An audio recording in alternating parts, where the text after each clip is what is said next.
صحافیوں نے مشرقی پاکستان اسمبلی کی کارروائی کا بائیکاٹ کرنے کا فیصلہ اسمبلی کے احاطے میں باہر کے لوگوں کی موجودگی کی وجہ سے کیا، جنہیں حکمران جماعت اور اپوزیشن دونوں کی طرف سے لایا گیا تھا، اور بعض پریس نمائندوں کی طرف سے دھمکیوں کی وجہ سے صحافیوں نے مشرقی پاکستان اسمبلی کی کارروائی کا بائیکاٹ کیا۔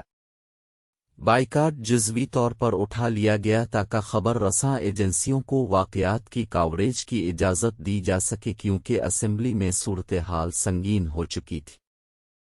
کارروائی کے دوران ہاتھا پائی ہوئی اور ڈپٹی اسپیکر زاہد علی شدید خون بہہ جانے پر ہسپتال لے گئے۔ اس واقعے نے گزشتہ روز کی یاد تازہ کر دی جب اسپیکر عبدالحکیم بھی زخمی ہوئے۔ اپوزیشن لیڈر سید عزیز حق اور یوسف علی چودھری کو مارا پیٹا گیا اور ہسپتال بھی لے جایا گیا، جس پر وزارتی بینچوں پر موجود ارکان میں غم و غصہ پھیل گیا۔